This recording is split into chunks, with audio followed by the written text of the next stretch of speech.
मेरे प्रिय छात्रों, मेरा नाम M.K. अंजना मूर्ति है। हम पिछली कक्षा में कर्नाटक संपदा पाठ के बारे में जान कर चुके थे।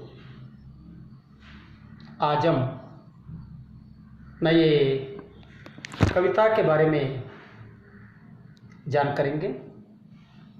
कविता का नाम समय की पहचान। कविता का नाम है समय की पहचान।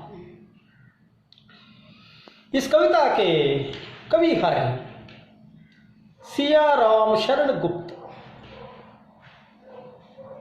समय की पहचान कविता के कवि हैं सियाराम शरण गुप्त। कवि सियाराम शरण गुप्त हिंदी साहित्य के राष्ट्र कवि मैत्री शरण गुप्त जी के भाई है। इनका जन्म 4 सितंबर 1985 को मध्य प्रदेश के झांसी के चिरगांव में हुआ था। कवि सियाराम शरण गुप्त का जन्म सितंबर 4 सितंबर 1985 ईस्वी में मध्य प्रदेश के झांसी जिले के चिरगांव नामक गांव में हुआ था। इनके पिता का नाम सेठ रामचरण कनकने। कवि सियाराम शरण गुप्त जी के पिता का नाम सेठ रामचरण कनकने और इनकी माता का नाम कौशल्याबाई था।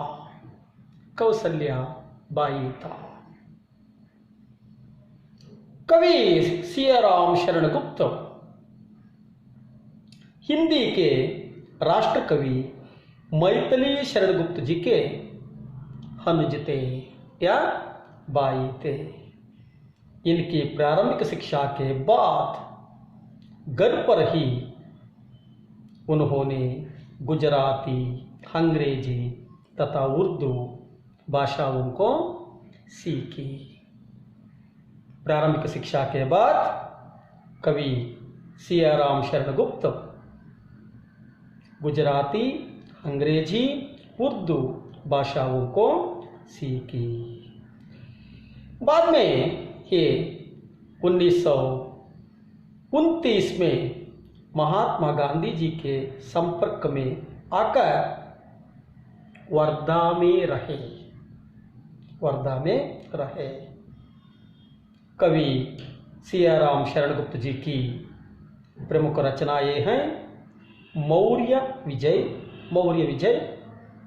अनाथ, विषाद, आर्द्रा, आत्मोत्सर्ग,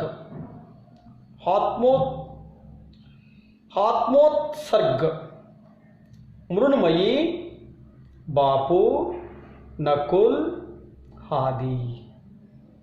कवि सियाराम शरण गुप्त जी की प्रमुख रचनाएं हैं मौर्य विजय, अनाथ, विषाद, आर्द्रा, आत्मोत्सर्ग, मृण्मयी, बापू, नकुल आदि।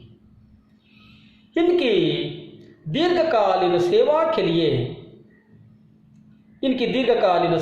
सेवा के लिए नागरी प्रचारणी सभा वाराणसी द्वारा सुधाकर पदक प्रदान किया था। कवि सियाराम शरण गुप्त जी की साहित्य सेवा के लिए प्रचारणी सभा वाराणसी द्वारा सुधाकर पदक प्रदान किया गया। लंबे समय की बीमारी के कारण 29 मार्च 1963 में इनका निधन हुआ। दीर्घकालीन बीमारी के कारण, अस्वास्थ्य के कारण कवि सियाराम शरण गुप्त 29 मार्च 1953 में इनका निधन हो गया। ಆತ್ಮೀಯ ವಿದ್ಯಾರ್ಥಿಗಳೇ, ನಾವು ಇಂದಿನ ತರಗತಿಯಲ್ಲಿ ಕರ್ನಾಟಕ ಸಂಪದ ಪಾಠದ ಬಗ್ಗೆ ತಿಳ್ಕೊಂಡಿದ್ವಿ. ಪಾಠ ಮುಗಿಯಿತು. ಈ ದಿನ ನಾವು ಸಮಯ್ ಕಿ ಪಹಚಾನ್ ಎಂಬ ಕವಿತೆ ಬಗ್ಗೆ ತಿಳಿಯೋಣ.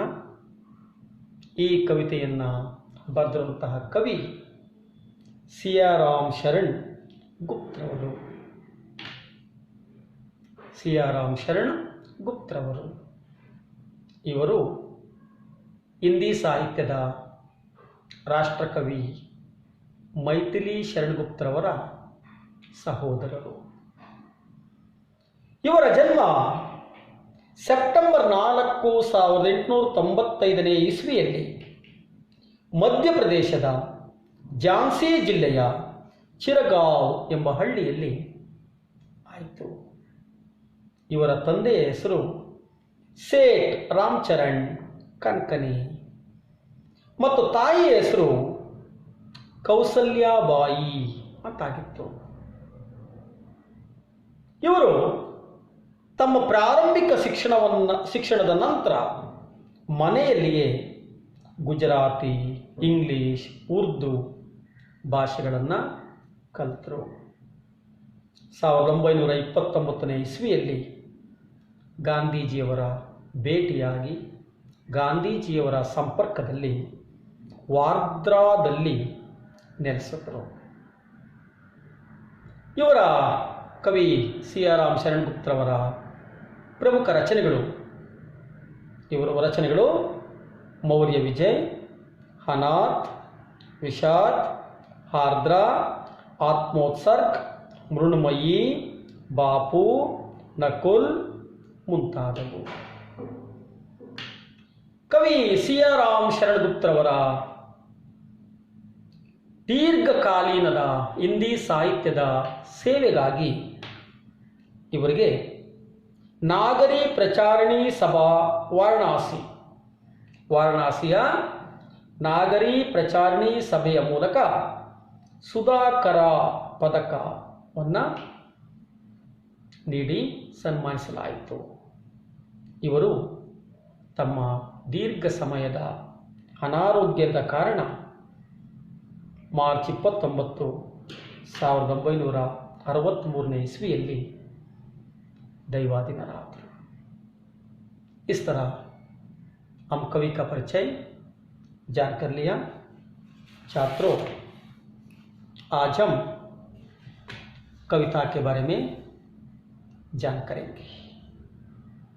कविता के बारे में जान करेंगे।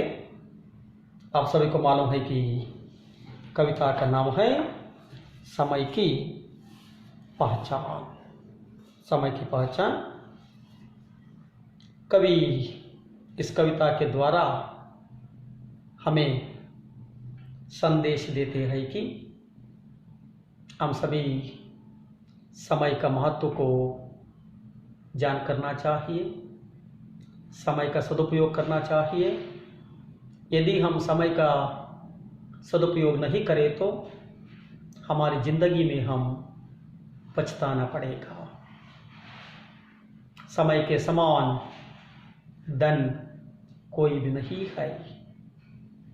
इस तरह समय का महत्व के बारे में, समय का सदुपयोग के बारे में कवि हमें इस कविता के द्वारा संदेश देते हैं। मैं एक बार इस कविता को गाता हूँ, राग से गाता हूँ। आप भी ध्यान से सुनिए और मेरी ही तरह आप भी मधुरता से गाने के लिए कोशिश करना चाहिए।